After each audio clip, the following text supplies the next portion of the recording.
Hi hello welcome back to my channel Ritu readymades and vlogs. నేను మీ అరుణానండి. ఎలా ఉన్నారు అందరూ? బాగున్నారా? నేనైతే చాలా బాగున్నాను, దేవుడి దయ వల్ల. మీరు ఎలా ఉన్నారు? ప్లీజ్ నాకు కామెంట్ సెక్షన్లో మెన్షన్ చేయండి. అలాగే మీరు నా ఛానల్ని ఫస్ట్ టైం చూస్తున్నట్లయితే లైక్ చేయండి, షేర్ చేయండి, కామెంట్ చేయండి, సబ్స్క్రైబ్ చేసుకోవడం అయితే అస్సలు మర్చిపోవద్దు. మరి ఇంకెందుకు లేటు, మన వీడియోలోకి అయితే వెళ్ళిపోదాం. ఈరోజు మనం చేసుకోపోయే వంట, కొత్త సంవత్సరంలో కొత్త మామిడి పళ్ళు వచ్చినాయి కదా, మామిడికాయలు. నేను ఈ మామిడికాయలతో అయితే తురుము పచ్చడి చేస్తున్నానండి. ఈ పచ్చడి ప్రాసెస్ ఎలాగో, దీంట్లో నేను ఏమేమి ఇంగ్రీడియంట్స్ వాడుతున్నానో మీ అందరికీ చూపిద్దాం అనుకుంటున్నాను. నేనైతే ముందుగా ఒక 3 మామిడికాయలు తీసుకున్నాను. ఈ 3 మామిడికాయలని నేను శుభ్రంగా బొడ్లు అయితే కట్ చేసేసుకుని, దీంట్లో సొన అది ఏమీ లేకుండా నీట్గా కడిగేసి తుడిచి కాసేపు ఫ్యాన్ గాలికైతే ఆరబెట్టేసుకున్నానండి. వీటికి మనకి సొనాది ఉంటుంది, చాకుతో కొంచెం లైట్గా గీరేసి నీట్గా క్లీన్ చేసేసుకోవాలి. ఇలా కడిగి ముందుగా ఆరబెట్టుకున్న ఈ మామిడికాయలను అయితే మనం ఇట్లాంటి తురుము ప్లేట్ సాయంతో ఇది బాగా, ఈ మామిడికాయకున్న తొక్క ఏమి తీయకుండానే మనం దీన్ని ఇలా తురిమేసుకోవాలండి. దీంట్లోకి నేను అలాగే ముందుగానే ఒక 100 గ్రాములు ఎండుమిరపకాయలను అయితే బాగా ఎండలో ఎండబెట్టుకున్నాను. సమ్మరే కదా, బాగా ఎండ వచ్చిందని చెప్పి ఎండబెట్టుకుని నేను ఇట్లా కారం మిక్సీ పట్టి 100 గ్రాములు ఎండుమిర్చి అండి, అంటే ఈ కారం వచ్చి 100 గ్రాములు ఉంటుంది కొలత. ఇది ఇలా మిక్సీ పట్టేసి నేను పక్కన పెట్టేసుకున్నాను.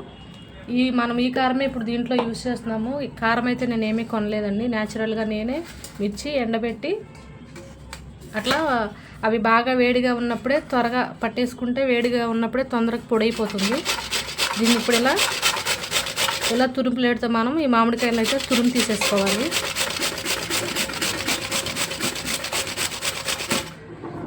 చూస్తున్నారుగా, ఇవి ముదిరిపోయినాయి, టెంకులు కూడా కట్టేసినాయండి ఈ కాయలు. ఇట్లాంటి కాయలు అయితేనే చాలా బాగుంటాయి. వర్షాలు కూడా ఇంకా పడలేదు కదా, బాగా పులుపుగా ఉంటుంది. ఈ తురుము పచ్చడి మనకి వేడివేడిగా రైస్లో కానీ ఇడ్లీలో కానీ చాలా బాగుంటుంది, అన్నంలో కానీ. ఇది అంతా తురుము తీసుకున్న తర్వాత ఇట్లా చూస్తున్నారు కదా, మనకి ఇట్లా పొడుగుగా తురుము అంతా ఇట్లా నీట్గా వస్తుంది. ఇలా తురిమేసుకోండి. మొత్తం 3 కాయల్ని నేను ఇలా తురిమాక మళ్ళీ మీకు చూపిస్తానండి. చూసారు కదండి, నేనైతే మొత్తం ఇలా మామిడికాయని తురుము తీసేసుకున్నాను. ఈ తురుము నాకు 1/2 కేజీకి పైగా వచ్చేసింది. ఇలా నీట్గా తురుము తీసి పెట్టేసుకున్నాను. దీంట్లోకి ఇప్పుడు మనం ఒక 4 స్పూన్లు సాల్ట్ వేసుకుంటున్నాను. మామిడికాయలు అయితే నేను తురిమేటప్పుడు కొంచెం టేస్ట్ చేశానండి, చాలా పులుపుగా ఉన్నాయి. కొంచెం ఉప్పు ఎక్కువగానే పడుతుంది, అందుకని నేను ఒక 4 స్పూన్లు ఉప్పు వేసుకున్నాను. అలాగే మనకి మెంతి పిండి కూడా ఒక 2 స్పూన్లు వేసుకుంటున్నాను. మెంతిపిండి మళ్ళీ ఎక్కువ వేసుకోకండి, చేదైపోతుంది. అంటే నేను మళ్ళీ తాలింపులో కూడా కొంచెం వేస్తాను మెంతులు, అందుకని ఇప్పుడు ఒక 2 స్పూన్లు వేసుకుంటున్నాను, సరిపోతుంది. ఇది ఒక 2 స్పూన్లు మెంతిపిండి, ఒక 2 స్పూన్లు అండి. అలాగే ఆవాల పిండి కూడా ఒక 2 స్పూన్లు. చూస్తున్నారు కదా, ఆవాల పిండి కూడా మనకి ఎక్కువ గ్రేవీ రావాలంటే ఆవాల పిండి అయితే ఇంకో స్పూన్ ఎక్స్ట్రా వేసుకున్నా పర్లేదు, కానీ మెంతిపిండి అయితే ఎక్కువ వేసుకోండి, ఒక 2 స్పూన్లు సరిపోతుంది. ఇది 3 స్పూన్లు నేను ఆవాల పిండి వేసుకున్నాను, 2 స్పూన్లు మెంతిపిండి వేసుకున్నాను. ఇప్పుడు దీంట్లోకి మనం ముందుగా నేను మిక్సీకి వేసి పెట్టుకున్నానండి కారము. ఈ కారం కూడా చూసుకుని వేసుకోండి, ఎందుకంటే నేను ఇంట్లోనే పట్టుకున్నది కాబట్టి కొంచెం ఘాటు ఎక్కువే ఉంటుంది కదా, చూసుకుని. సరిపోకపోతే మళ్ళీ వేసుకుంటాను. ప్రస్తుతానికైతే నేను ఇప్పుడు ఒక 4 స్పూన్ల వరకు కారం వేసుకుంటున్నాను. ఇది ఒకసారి కలిపిన తర్వాత సరిపోకపోతే ఉంది కాబట్టి మళ్ళీ మనం కలుపుకోవచ్చు. ముందే ఎక్కువ వేసేసామంటే ఘాటు ఎక్కువైపోతే మళ్ళీ ఇబ్బంది పడాలి. అదే చూసుకున్న తర్వాత వేసుకుంటే బాగుంటుంది కదా.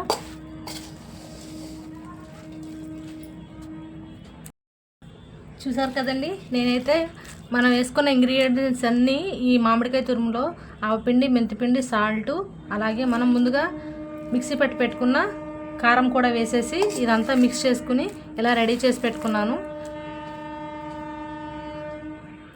ఇలా రెడీ అయిపోయిన ఈ మిశ్రమంలోకి ఇప్పుడు మనం తాలింపు పెట్టేసుకుని కలిపేసుకుంటే మనకి తినడానికి మామిడికాయ తురుము పచ్చడి అయితే రెడీ అయిపోతుంది.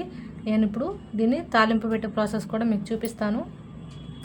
పోపు పెట్టుకోవడానికి నేనైతే అన్నీ రెడీ చేసుకుని స్టవ్ దగ్గరికి అయితే వచ్చేసాను. ముందుగా స్టవ్ ఆన్ చేసుకుని నేనైతే తాలింపు కోసం బండి పెట్టుకున్నాను. ఈ బండి హీట్ అయిన తర్వాత మనం ఎక్కువ చేసుకోలేదు కాబట్టి ఇది మాకైతే ఎక్కువ రోజులేమీ ఉండదు, త్వరగానే అయిపోతుంది. అందుకని చెప్పేసి నేను పప్పులో ఆయిల్ అయితే ఏమీ వాడట్లేదండి. మామూలుగా మనం రెగ్యులర్గా వాడుకునే ఫ్రీడమ్ ఆయిల్ మాత్రమే యూజ్ చేస్తున్నాను. ఎక్కువ రోజులు నిల్వ ఉండేదైతే మనం పల్లి నూనె వాడుకోవాలి. నేను ఎక్కువ రోజులు ఏమి ఉంచను, త్వరగానే అవగొట్టేస్తాను. అందుకని చెప్పి ఒక పావు కేజీ అంటే ఒక 250 ml వరకు ఆయిల్ తీసుకోవాలి. ఇది ఒక 250 ml వరకు ఆయిల్ ఉంటుంది, అంటే ఒక పావు కేజీ తీసుకున్నాను నేను. ఇది కొంచెం హీట్ ఎక్కిన తర్వాత ఆవకాయ పచ్చడి మనం ముందుగానే పిండి తురుగులో ఆవపిండి మనం కలిపేసుకున్నాం కాబట్టి ఇప్పుడు ఎక్కువ వద్దు, 1 టీ స్పూన్ వరకు మెంతులు.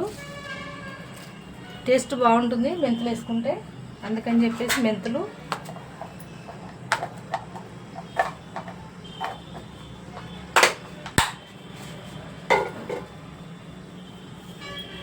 నెక్స్ట్ దీంట్లోనే 1 టీ స్పూన్ వరకు జీలకర్ర,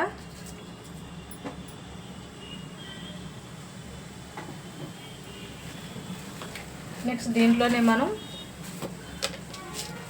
అన్నీ మిక్స్ చేసేసే ఉన్నాయండి నా దగ్గర పోపు దినుసులు. ఇవి ఒక 2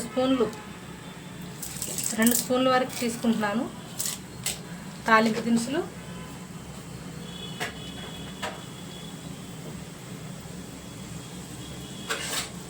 ఇవి స్టవ్ లో ఫ్లేమ్ నుండి పెట్టుకుని నిదానంగా వేయించుకోండి. ఫ్లేమ్ హైలో ఉందంటే త్వరగా మాడిపోతాయి, అందుకే కొంచెం ఫ్లేమ్ లోలోనే పెట్టుకుని నీట్గా గోల్డెన్ బ్రౌన్ వచ్చే వరకు వేయించుకోండి. నిదానంగా కదుపుకుంటూ అన్ని పప్పులన్నీ మనం తీసుకున్న ఆవాలు, మెంతులు, జీలకర్ర, సాయి మినపప్పు, శనగపప్పు అన్నీ ఈక్వల్గా ఫ్రై అయ్యేటట్టు నిదానంగా కలుపుకుంటూ వేయించేసుకోండి. ఇవి ఇలా వేగుతున్నప్పుడే నేను ముందుగా ఒక 5 వెల్లుల్లి రెబ్బల్ని ఇలా చితక్కొట్టి పెట్టుకున్నాను. ఇవి కూడా వేసేసుకుంటున్నాను దీంట్లోనే.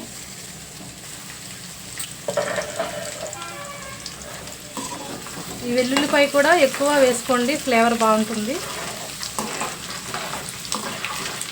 ఇవి కూడా అన్నీ వేసిన తర్వాత నిదానంగా మళ్ళీ ఇవి కూడా బాగా ఫ్రై అయ్యేటట్టు పచ్చివాసన, ఈ వెల్లుల్లిలోని పచ్చివాసన అంతా పోయి ఇవి కూడా గోల్డెన్ బ్రౌన్ కలర్ వచ్చే వరకు వేయించుకోవాలి.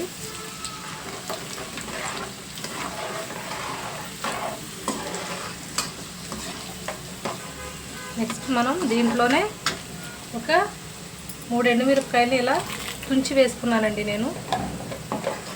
కాయలుగా వేస్తే లోపలికి ఆయిల్ అనేది వెళ్ళదు, మిర్చి అనేది సరిగ్గా వేగదు, తినేటప్పుడు ఎక్కువ కారంగా ఉంటుంది. ఇలా తుంచి వేసుకున్నామంటే మనకి సగంలో తుంచేస్తాం కాబట్టి లోపలికి కూడా ఆయిల్ వెళ్ళి బాగా ఈ ఎండుమిర్చి కూడా ఫ్రై అయిపోతాయి. అప్పుడు తిన్నా మనకు అంత ఘాటుగా ఏమి అనిపించవు. ఇలా నిదానంగా కాసేపు అన్నీ ఈక్వల్గా ఫ్రై అయ్యేటట్టు ఫ్రై చేసుకోవాలి. ఈ మామిడికాయ తురుము పచ్చడి అనేది రైస్లోకే కాకుండా మనకి పప్పు టమాటాలోకి కానీ, పప్పు చారులోకి కానీ, అలాగే మనం వేడి దోశలో వేసుకుని తిన్నా ఇదైతే చాలా బాగుంటుంది. అలాగే దీంట్లో మనం కొంచెం కలర్ కోసం 1 టీ స్పూన్ పసుపు,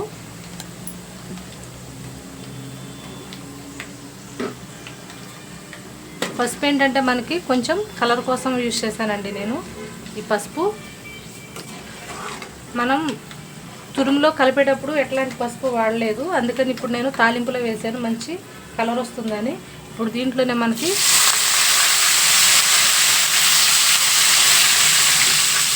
కరివేపాకు,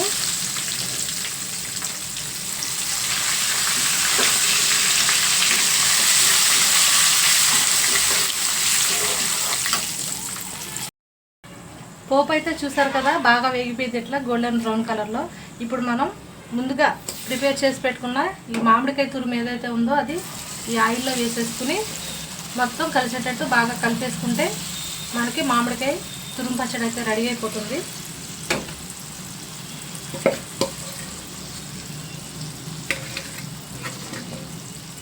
చూసారు కదా, ఇది ఇప్పుడు మనం వేడివేడి మీద కలుపుతున్నాం కాబట్టి ఆయిల్ అంతా పీల్ చేసుకుంటుంది. ఆయిలే సరిపోయినట్టుగా అనిపించకపోతే ఒక 2-3 రోజులు ఆగిన తర్వాత ఆయిల్ అనేది ఏమైనా మీకు తగ్గినట్టుగా అనిపిస్తే కలుపుకోండి, కానీ ముందైతే కలపొద్దండి. ఎందుకంటే మనం ఇప్పుడే కదా వేసాము, ఇది ఊరిన తర్వాత మళ్ళీ ఆయిల్ అనేది మనకి పైకి వచ్చేస్తుంది.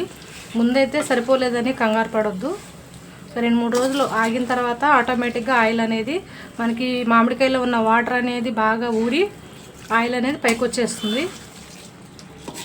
ఇది ఇలా ఈ తురుము, ఈ ఆయిల్, పోపు మొత్తం సమానంగా కలిసేటట్టు బాగా కలిపేసుకోవాలి.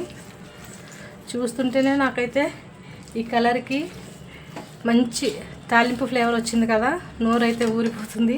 ఎప్పుడెప్పుడు తిందామా అని ఉంది, కానీ ఇప్పుడే తినేదానికన్నా మనం ఒక 2-3 రోజులు ఆగిన తర్వాత తింటే మనకి ఈ కారము, ఉప్పు అవన్నీ బాగా కరిగి ఆవపిండి, మెంతిపిండి కూడా ఊరుతాయి కదా, అప్పుడే బాగుంటుంది. ఇప్పుడే తినేదానికంటే ఒక 2-3 రోజులు ఆగిన తర్వాత తింటే చాలా బాగుంటుంది. చూసారు కదా, ఇంతేనండి, చాలా సింపుల్గా అండ్ ఈజీగా. నేను అలాగే వేరే కారం ఏది వాడకుండా నేను ఇంట్లోనే మిర్చి ఉన్నాయి నా దగ్గర, ఎండుమిరపకాయలు, అవి తొడియాలు తీసి బాగా ఎండొచ్చేటట్టు కూడా 2-3 గంటలు ఎండబెట్టుకున్నామంటే మనకి మిక్సీ వేసుకుంటే ఆటోమేటిక్గా అదే కారం పొడైపోతుంది. నేను అదే వాడాను. చూసారుగా ఎంత బాగుందో కలరు. ఇంకా ఇదేనండి ఈ రోజుకైతే వీడియో. చూసారు కదా నేను ఎలా చేశాను. ఈ మన మామిడికాయ తురుము పచ్చడి మీరు కూడా మీకు అందుబాటులో దొరికితే, ఇప్పుడు ఎలాగైనా మనకి మామిడికాయల సీజనే కాబట్టి మీరు కూడా తెచ్చి తయారు చేసుకుని మీరు ఎలా చేసుకుంటారో, చేసుకున్న తర్వాత మీకు టేస్ట్ ఎలా వచ్చిందో నాకైతే ఒక చిన్న కామెంట్ ఇచ్చేయండి. అలాగే మీరు నా ఛానల్ని ఫస్ట్ టైం చూస్తున్నట్లయితే ప్లీజ్ సబ్స్క్రైబ్ చేసుకుని, మీకు ఈ వీడియో నచ్చినట్లయితే మీ ఫ్రెండ్స్ అండ్ ఫ్యామిలీ మెంబర్స్కి షేర్ కూడా చేయండి. లైక్ ఇవ్వటం అస్సలు మర్చిపోవద్దు. ఉంటానండి, బాయ్ బాయ్.